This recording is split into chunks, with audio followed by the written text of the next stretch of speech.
So just by magic, I've heard on the grapevine, see what I did there? I've heard on the grapevine that there's been a pile of bark that's been dumped at the top by a local tree surgeon, so fingers crossed that's there, and I can put a good layer in my polytunnel on the second plot so that I've got a nice base ready for spring.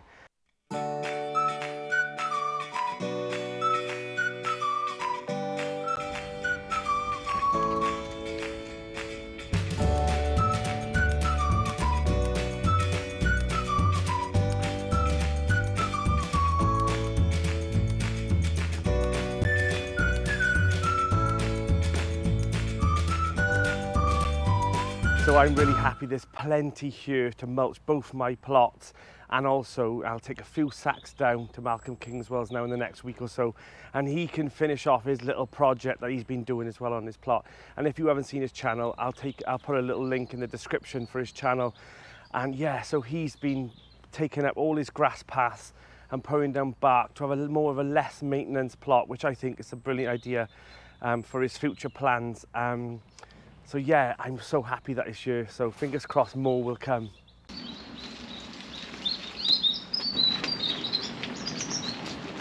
So the idea is that this area will have a bendy, wavy path that goes all the way down here into the shed area.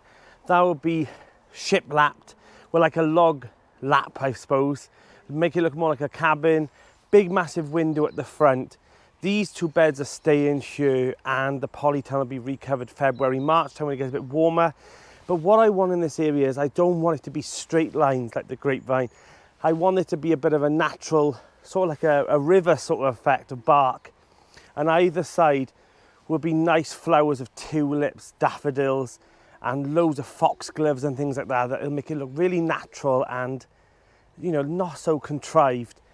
And the path will come up and join into this big bark area here, which I can have some seating area, and then at the top a nice pond, and then which will overlook the shed, and I can look out with a big window onto that pond and area.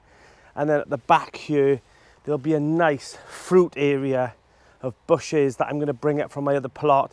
This other bed I'm going to weed now in the next couple of days and put some more of the garlic and onions in. These are coming up lovely now.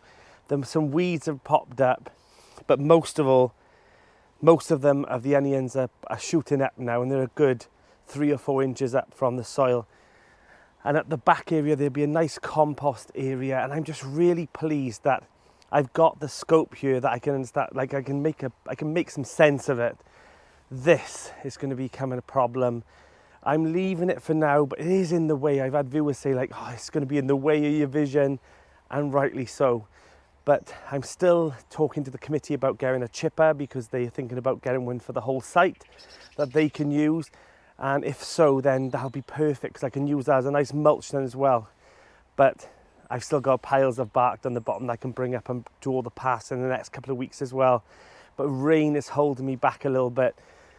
So yeah, I'm really happy. This needs to be a priority as well.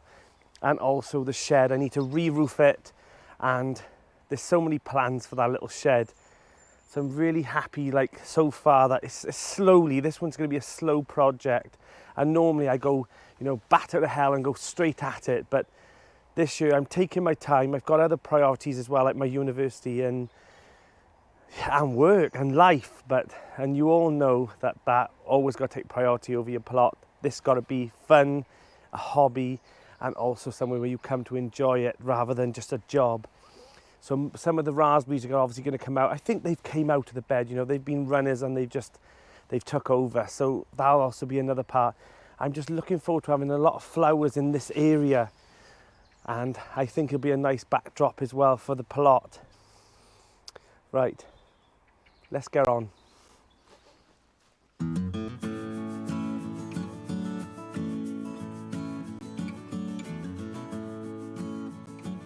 Now I know you're probably thinking, God, why weren't they out? But these kale should have been out about a month or 2 ago, and I just haven't done it. I just really haven't done it. So what I'm going to do is I'm going to give it a good feed of chicken manure pellets. They're not pot bound or nothing, they're some good compost, I'll plant them a bit deeper, like so. I've given this bed a good dressing now with compost, and what I'll do is, and I love these are like little metal cloches, and I'll just pop them over, keep the pigeons off just so they can bed down, and then later on when it gets a bit bigger, I'll get a bigger net for them. Right, next one in. Now I've put a bit of soil around the outside just to deter the birds. I have got some metal pins in there that actually I'll pin it down as well. But they'll bed now in the next week or so. Good bit of rain and they'll soon bush out. But hopefully we'll have some nice emerald kale over the winter. Fingers crossed.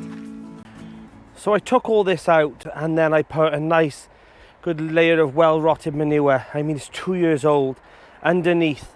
And then I put this back on top, which last year was fresh cocoa coir. And if you can see, it's lovely now. It's broken down and it's a good matter.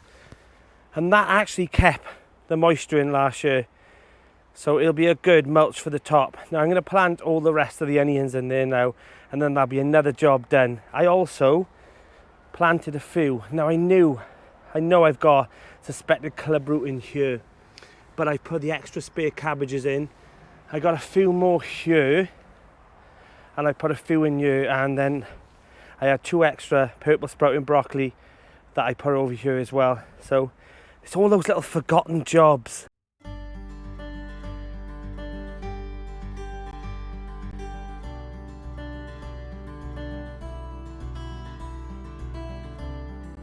So I've got some Caraflex F1 cabbages, and to be honest, they were another forgotten job. And I'm just going to plant them in this bed now underneath the sprouts. There's plenty of room under here and they're so high now, they're not going to impact them at all. So I think I'll just pop them in, no fuss. I'll dig them a little bit deeper, because obviously I'll bury some of the stem. And I think I'll just put them in and cover them over, and sink or swim, they're going in.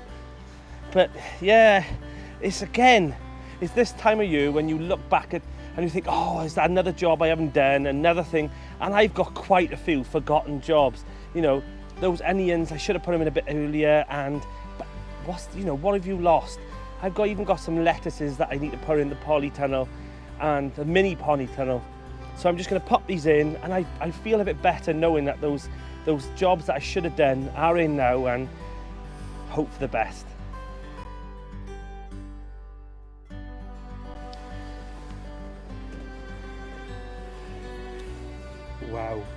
Wow. So the soil's really dry in here, obviously, because I haven't opened it to let the rain in, or I haven't watered. But check out these King of the North peppers. They are absolutely huge, and they're turning red. And there's so many of them, and I'm tempted to take a few of these and let them just finish ripening at home. But there is so many. I'm happy with those, very happy. So the other forgotten jobs is to give this a good weed, hoe it, and for some reason the tomatoes that have fallen in here are producing baby tomatoes. So yeah, they'll need to be dug out and hoed down, because for some reason that bit of sun has germinated some seed. Right, let's get these weeds out. So a quick little, some basil here that's gone to seed as well.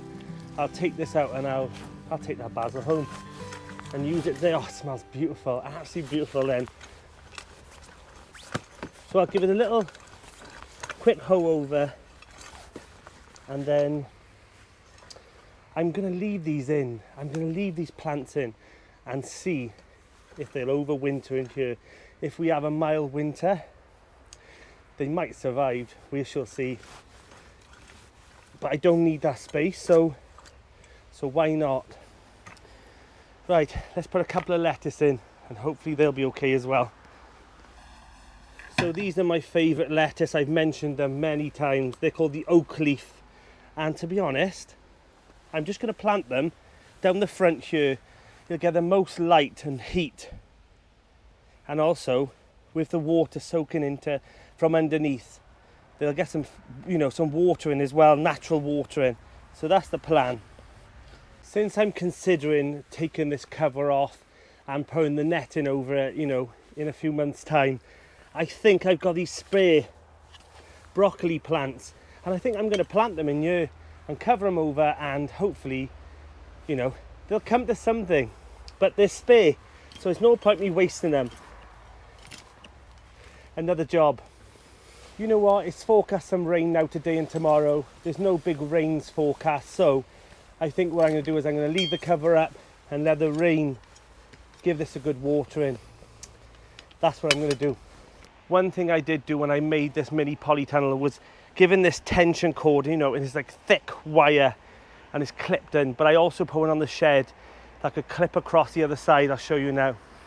So this just clips onto here like so, and then you just twist it up to tension it,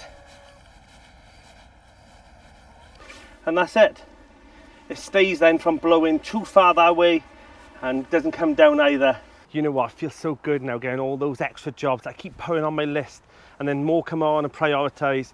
So I'm glad now that all of them are done, and I'm really happy that I can now not worry about those extra plants that need to be potted up and put out, and yeah, all done, all done. I've also put some netting over now that I did have over the fruit bushes. No fruit on it now, so these will come over just to keep the pigeons off a little bit. So that's the plan anyway.